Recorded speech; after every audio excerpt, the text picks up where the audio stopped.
Okay, so ready to start my game of Exalted War of the Throne, or War for the Throne.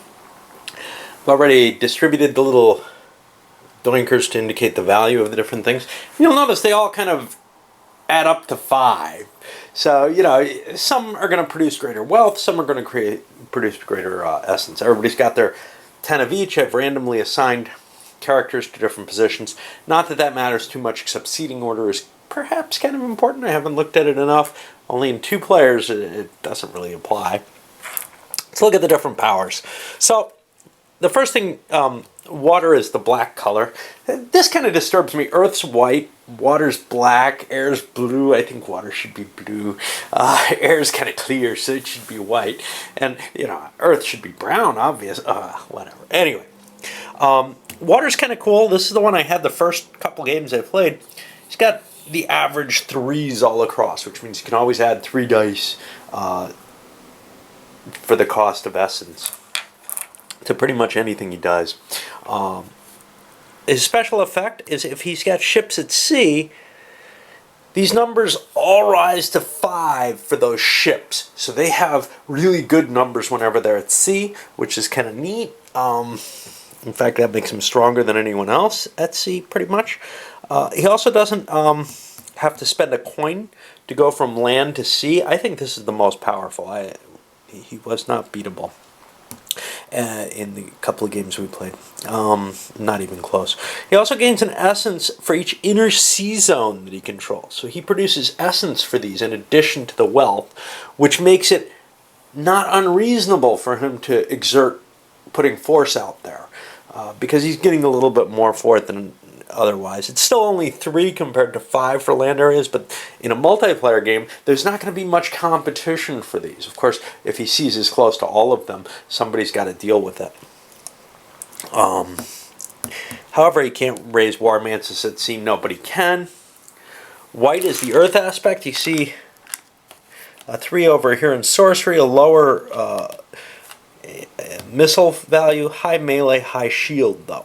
His special success on an armor roll exceeds the opponent's melee roll, then the opponent can be driven aside from that space, and this could be multiple spaces out of the away if the opponent doesn't have anything adjacent. So basically you can end up gaining control of an area. You don't kill the enemy's units even if he attacks you. And you've got a high armor factor, so there's a good chance that you might have some essence you can spend. You might be able to beat your opponent's melee value. But that only works in melee. And that's about it.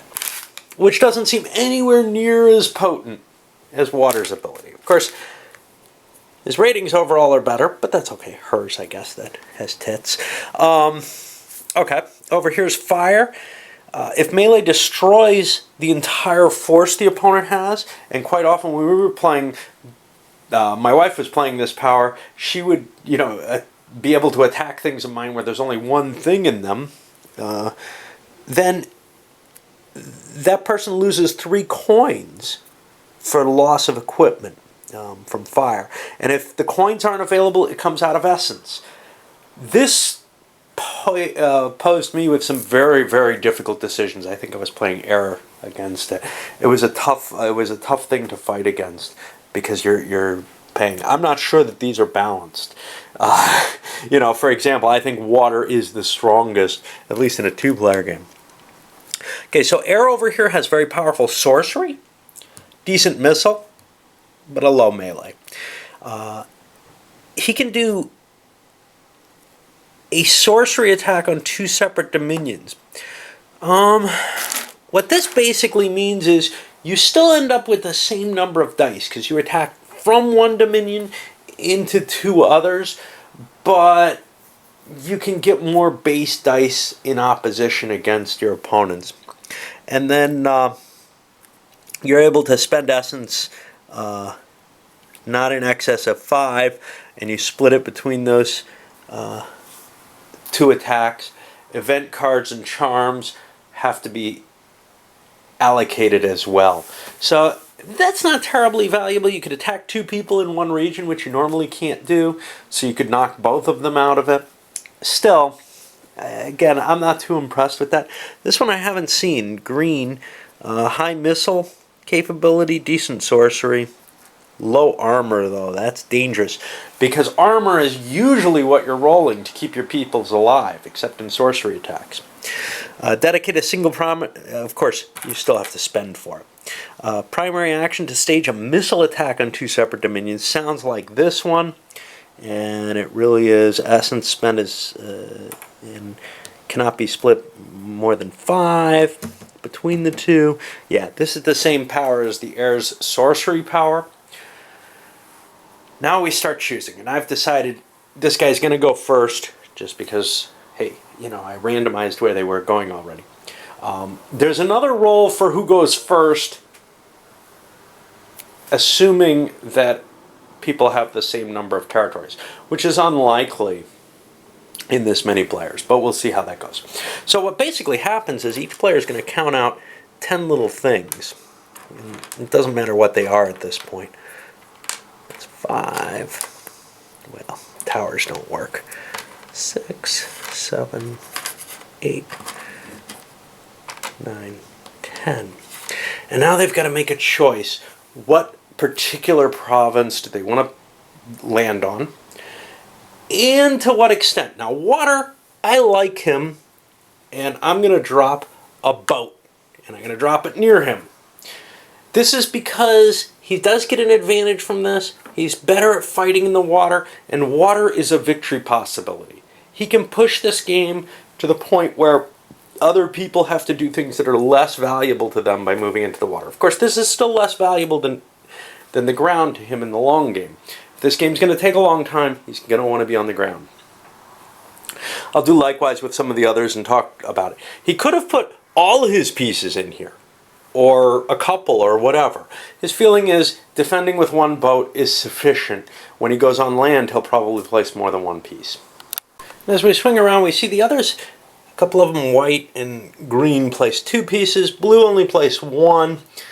Feeling there was kind of a, I can spread out more if I only place 1 piece. I have more reserves. Yes, I can't put them in here again, and this will probably end up not mine, but I can kind of play for delay. Red played 3 in here, in part because they've got such a cool advantage where if they beat somebody in combat and knock them out of an area,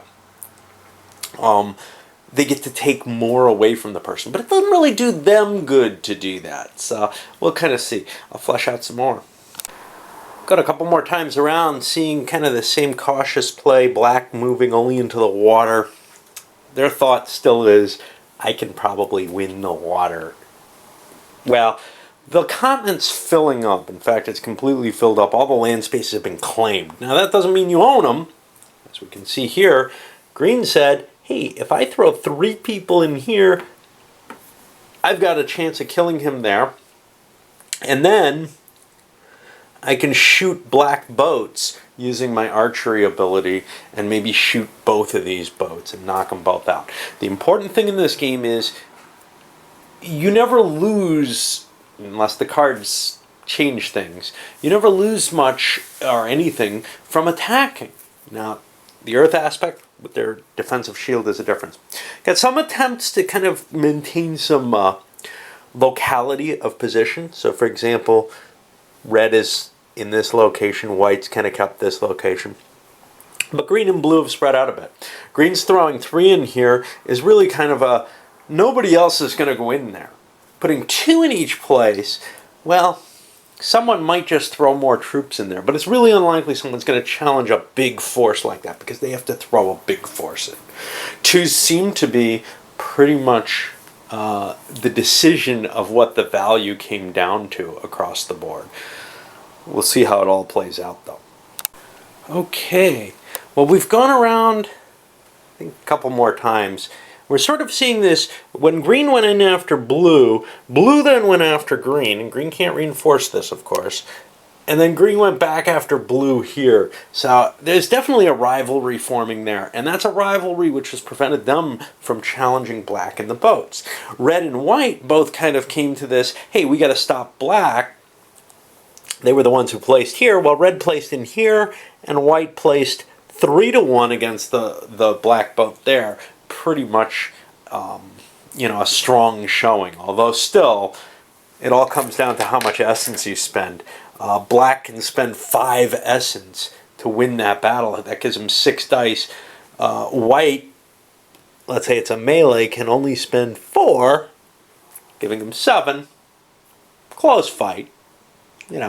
We'll see how it goes. Of course, they may not want to do that. But what this has allowed, though, is black's only spent 1, 2, 3, 4, 5 of their pieces. They have 5 more to spend. They could use them to try to expand into the 2 additional naval areas, or to throw some weight into the land, which I think is what they want to do. Now, they already are producing a decent amount of coins, not a terrible amount of essence, though. So they probably want to look for a location where they can kind of find more essence than coins. It may not have to be the 4-1 type switch. So they've got 3 pieces that they could throw into a 4-1 there. And that's, or they could do it here. Both of these are inland areas. They don't want to go here. They're more pissed at white than they are at green, so they'll place there. And now I still got 2 more pieces. I'm going to use those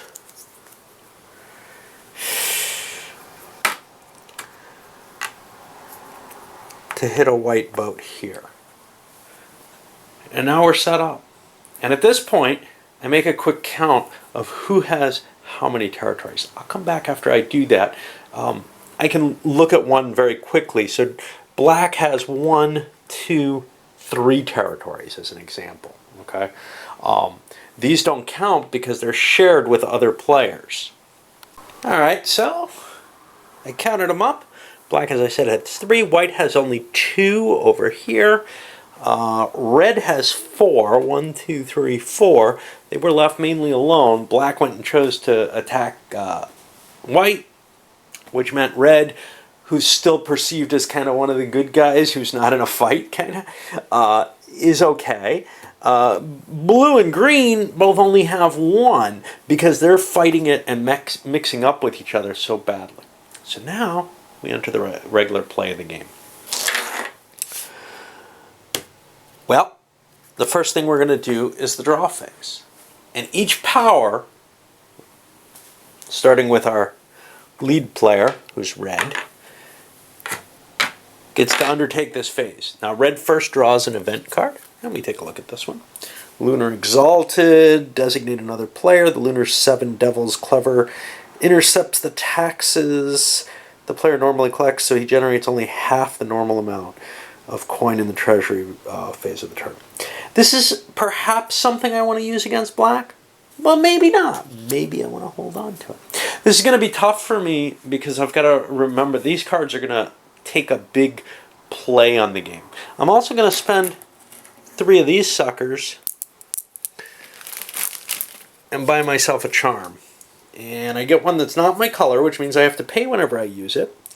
And it's going to raise the maximum number of essence that I can spend on a single armor roll by 3, even if the total exceeds 5. Not terribly useful for me. There's no trading of cards, but you can play them for other people's help. But that means, just because I might want to help white, well, it says maximum number of essence that I can spend. I can't use this on white. I could use this conceivably. Well, this is a harm someone else card. I'll go through and pull cards for everyone else, make their decisions, what they want to hold, what they don't, how many cards, whether they want to spend essence on a charm, basically. You know what? I don't like this charm.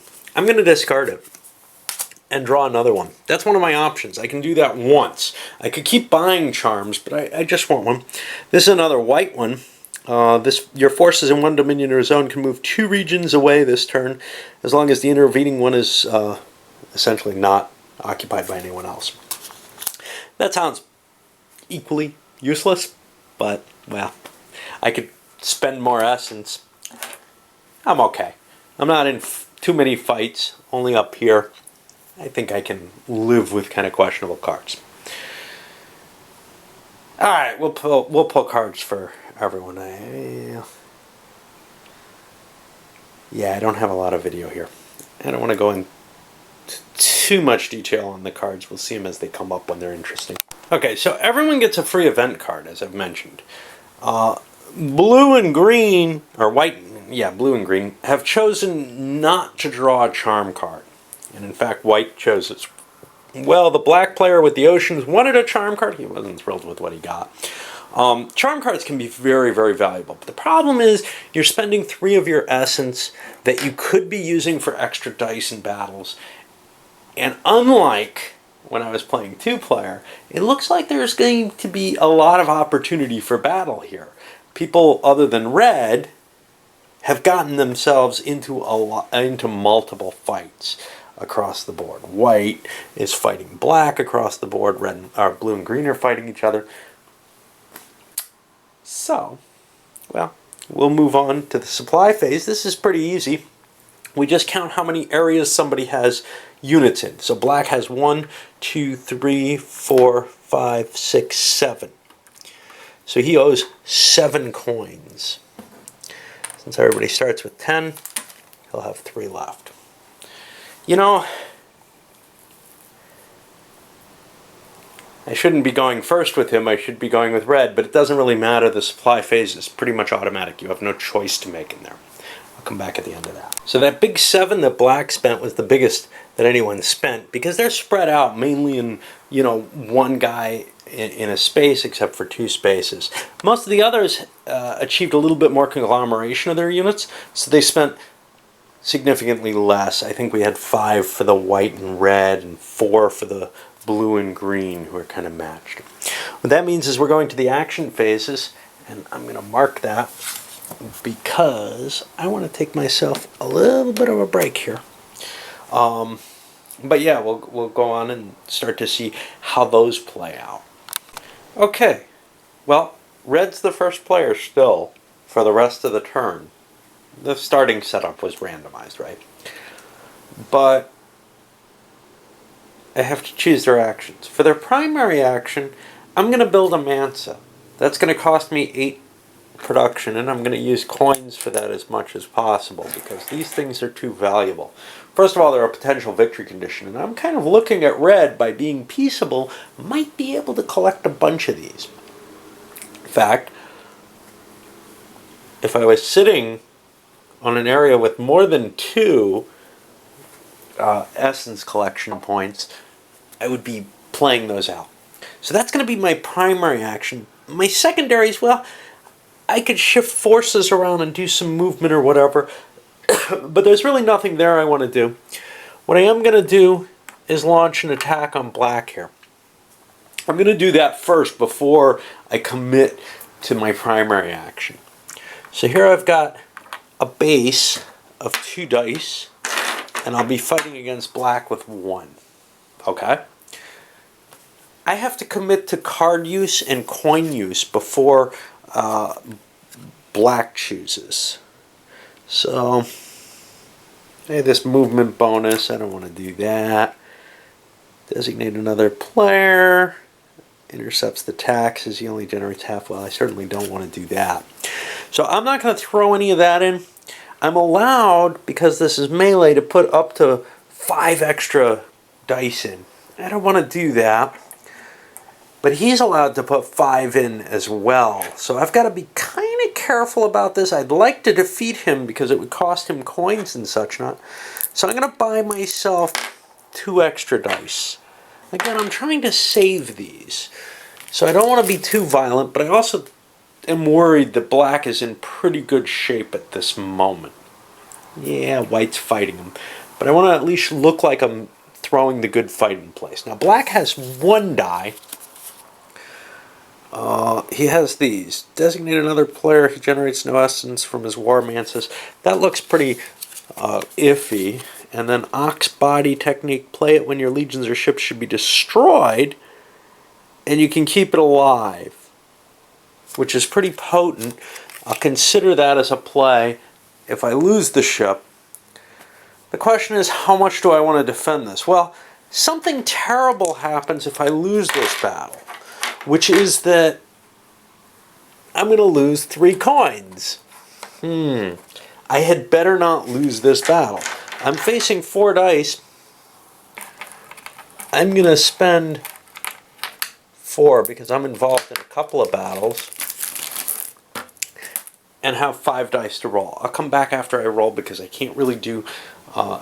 they're all the same kind of dice. They all look exactly the same, and I'm fine with that. But, okay. Okay, so there are no ones or failures roll, which is important because the black color rolled 1s. Now, some of the White Wolf games have 1s as failures. They subtract from hits. I don't believe that's the case here. So what I have is 2 successes off 110, and these other dice don't count. However, red has 1, 2, 3, 4 successes. So they hit me 4 times, or 2 times. I do not want to lose my ship. I probably shouldn't have spent the extra essence in fighting this battle, but I thought I had the advantage. Now I'm going to expend my thing, and now I get, what, a single die to try to save it again. And this would save it from all those hits. So if I can get a 7 or higher, I stay alive. I do not. That's only a 6. The ship dies, and I lose 3 coins because of red's special ability. They burnt them to the ground. Now, red gets to do its primary ability, and I've got to open this up and drop one of these on the board. So I did so. It's here. That cost me a total of the rest of my coins, 5 of them, and 3 more essence. So I'm down to just 2 essence, but this is going to produce an extra 2 essence and 3 coins every turn for me during the treasury phase. That seems like a good thing. I'm going to split this video into 2 because I kind of want to go into detail on everybody's first turn. And then I'll come back just for highlights from then on.